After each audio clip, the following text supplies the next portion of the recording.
चलो।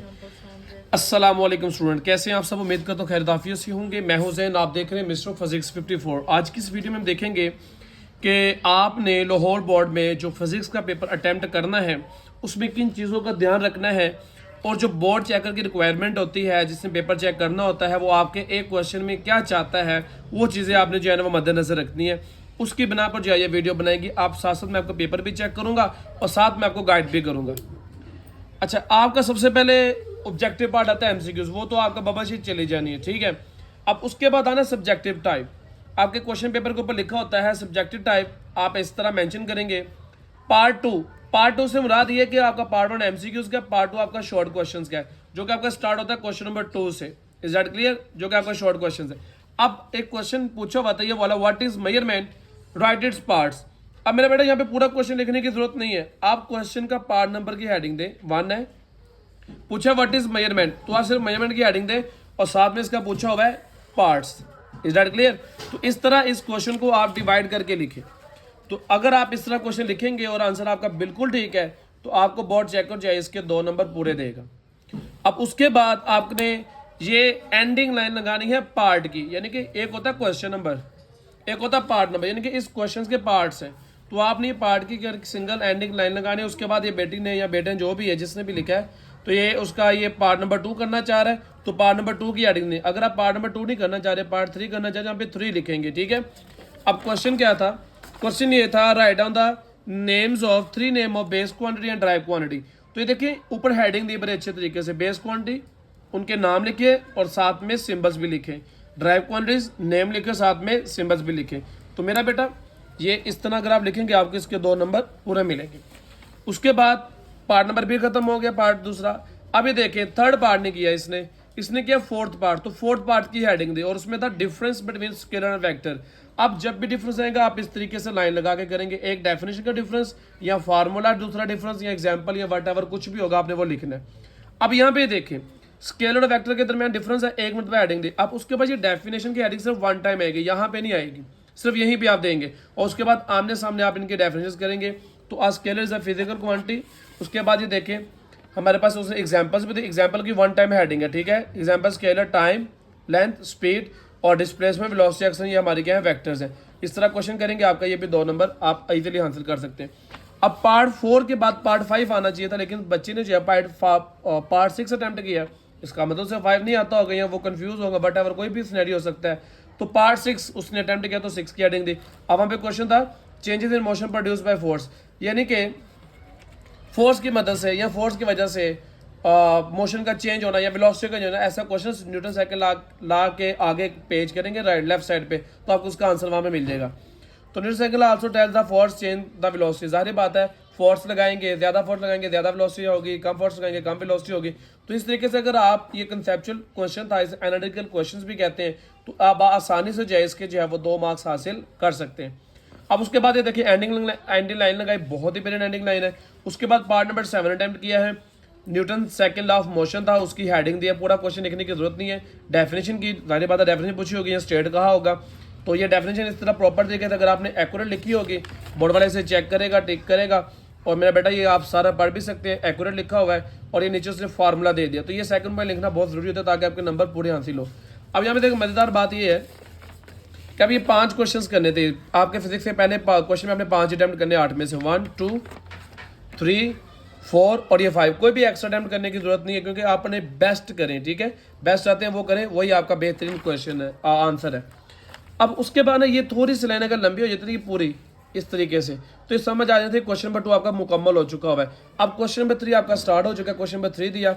अब ये देखें बड़ी बेहतरीन तरीके से पार्ट नंबर 3, यानी कि क्वेश्चन नंबर पेपर में उसको पहला दूसरा पार्ट में कन्फ्यूजन आता नहीं होगा, तो उसने पार्ट नंबर 3 लिखा और हेडिंग दिया न्यूट्रल इक्विलिब्रियम की। क्वेश्चन आया होगा what is neutral equilibrium, give example, define neutral equilibrium, give example. तो बच्चे ने बड़े ऐसे तरीके से लिखा, कोई क्वेश्चन नहीं पूरा लिखा, बस हेडिंग दी है। तो न्यूट्रल इक्विलिब्रियम की हेडिंग दी, साथ में डेफिनेशन लिखी और प्लस उसने क्या किया example the. Is that clear? तो इसके 2 मार्क्स पूरे। अब अगले पेज पे चलें, ये शीट मुकम्मल होगी, यहाँ तक उसने एग्जाम्पल दी है इस क्वेश्चन की। अब नेक्स्ट जो है हमारे पास पार्ट नंबर 5 किया, पहले पार्ट नंबर उसने 3 किया, 5 किया। अब पार्ट नंबर 5 क्या, वही हेडिंग दे रहा है, जो कर रहा है वही अटेम्प्ट कर रहा है। अब डिफरेंस आ गया काइनेटिक और पोटेंशियल एनर्जी में, तो देखिए कितना प्यारे प्यारे प्यारे तरीके से लिखा हुआ है, काइनेटिक अलग पोटेंशियल अलग, डेफिनेशन वन टाइम लिखना, ठीक है। यहाँ पे डेफिनेशन लिखने की जरूरत नहीं है, ये इसका मतलब इन दोनों का पहले डिफरेंस कर रहे हैं डेफिनेशन के लिहाज से। डेफिनेशन प्रॉपर ठीक है, ठीक है, आप पढ़ भी सकते हैं। और उसके बाद देखें फार्मूले की हेडिंग दी और उनके लिहाज से उनको डिफरेंस किया, काइनेटिक एनर्जी का फार्मूला ये है और पोटेंशियल का ये है, तो दोनों में फर्क किया, तो मेरा बेटा आपको 2 नंबर पूरे मिल जाएंगे। अच्छा यहाँ पे एक मिस्टेक ये करते हैं बच्चे, इसका यूनिट भी जॉल है और पोटेंशियल का भी जॉल और ये भी डिफरेंस में लिख देते हैं। अब यहाँ पे सिर्फ डिफरेंस पूछा, सिमिलरिटीज नहीं पूछी, तो डिफरेंस का मतलब है जो चीज़ों में दोनों में फर्क करे। Is that clear? तो जॉल ना इसका आएगा ना इसका आएगा डिफरेंस में। Is that clear? यूनिट नहीं लिखेंगे आप जब सेम होंगे दोनों के। उसके बाद 5th के बाद 6th आना चाहिए था, उसने नहीं किया क्योंकि उसे कन्फ्यूजन हो गई, वही बात बार बार। 7 पार्ट अटेम्प्ट किया तो 7 की ही एडिंग देनी है, एंडिंग लाइन आपने लगानी है। फोर्स और प्रेशर में डिफरेंस था, उसी तरीके से डेफिनेशन की adding one time. Common concept of force is a push और पुल, ठीक है, क्लियर यहीं पे। Defined as a force existing normally unit area of an object, clear यहीं पे। अब यहाँ पे इसने फार्मूले की एडिंग दी और यहाँ पे एग्जाम्पल की, यहाँ भी फार्मूला आ सकता था। देखिए फोर्स का फार्मूला हमारे पास है F=m में, तो मैं इसको गलत नहीं करूंगा, ये भी ठीक है। एग्जाम्पल से उसने डिफरेंस किया तो इसको भी एग्जाम्पल से करना चाहिए था। बस इस चीज़ का ध्यान रखा करें ताकि ये मिस्टेक आपकी ना हो। अगर फार्मूले से डिफरेंस करें तो फार्मूले से। अब ये देखिए ये हेडिंग सेकंड उसने यहाँ पे दे दी और ये हेडिंग, ये भी ऐसी गलती कभी भी नहीं करनी।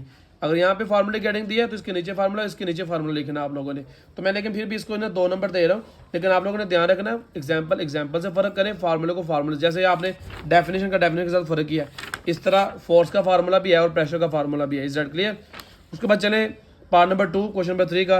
अब उसे याद आ गया कि पार्ट नंबर 2 मुझे तो आता था, ठीक है। देखे ना पहले उसने पार्ट नंबर कौन सा किया था, 3rd किया था आपके सामने, ठीक है। पार्ट नंबर 2 नहीं किया उसने, उसके बाद उसने पार्ट नंबर 5 किया, फिर 7 किया। अब उसे याद आ गया पार्ट नंबर 2 तो मुझे आता है, याद आ गया, बट अगर कोई भी सिनेरियो हुआ तो उसने 2 की heading the. Is that clear? Hooke's law, state Hooke's law, define Hooke's law ये पूछा होगा, तो जस्ट मेन हेडिंग देनी है आपने। तो मेरा बेटा इसके 2 नंबर क्लियर। और लास्ट में उसने क्या लिख दिया, उसने उसका फार्मूला लिख दिया। अब उसके बाद पार्ट नंबर 4 किया हुआ है, इलास्टिसिटी, डिफाइन इलास्टिसिटी आया होगा, वट एवर कुछ भी आया होगा, तो ये डेफिनेशन लिखी, ठीक है, आप पढ़ सकते हैं, इसको एक्यूरेट है।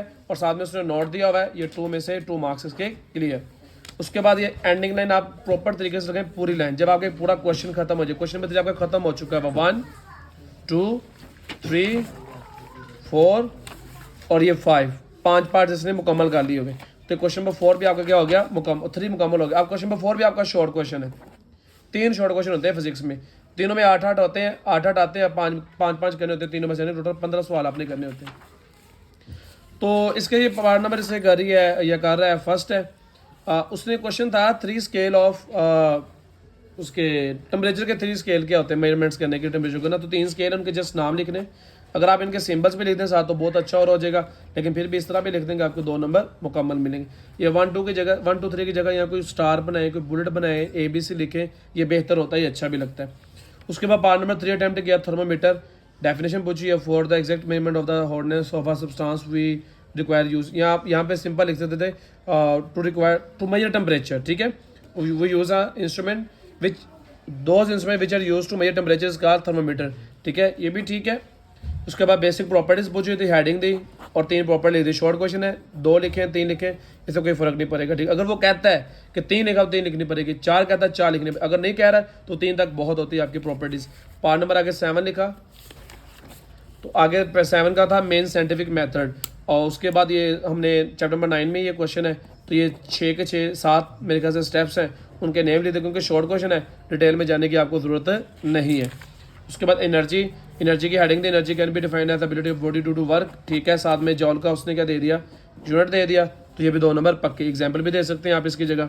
एक्सेलरेशन डेफिनेशन लिखी, ठीक है। उसके बाद ये एग्जाम्पल दे दी, तो 2 नंबर उसके पक्के, ठीक है, आप पढ़ सकते हैं, डेफिनेशन क्लियर है। तो मेरा बच्चा ये थे हमारे शॉर्ट क्वेश्चन।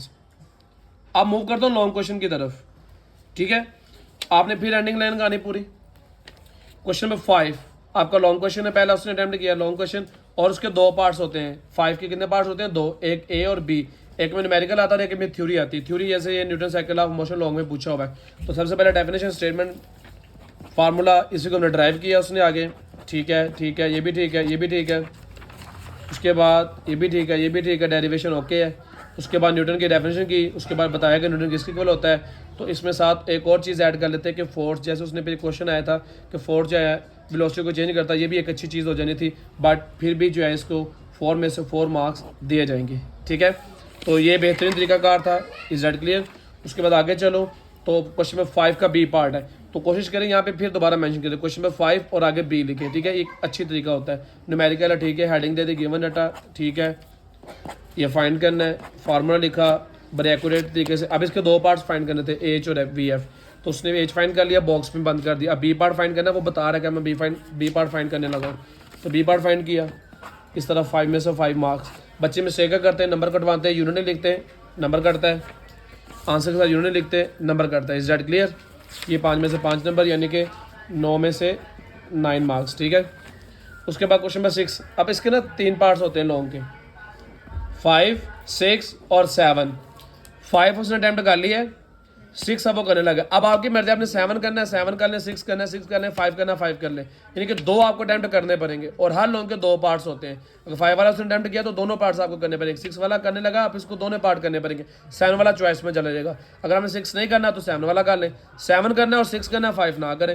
यानी कि इसमें 3 सवाल आते हैं लॉन्ग, और हर एक के 2 पार्ट्स होते हैं। तो आपने 2 अटैम्प्ट करने, क्वेश्चन में 5 कर लें, 7 कर लें, क्वेश्चन 6 कर लें, 7 कर लें।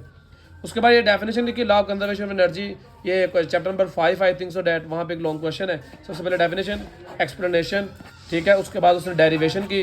बड़ी आसान टॉपिक है, इसे अच्छे तरीके से याद भी कीजिएगा, ये लॉन्ग क्वेश्चन आने के चांसेस भी है। अब देखिए बड़ी सिंपल से डायग्राम बनी हुई थी, तो अब ये डायग्राम जब बना लेंगे ना, सब कुछ यहीं पे जो है ना पता लग रहा है। ठीक है, आप इसे पढ़ भी लें, बेहतरीन तरीके से लिखा हुआ है। तो इसमें भी वो क्या करेगा, बोर्ड वाला आपको 4 में से 4 मार्क्स ईजिली दे देगा।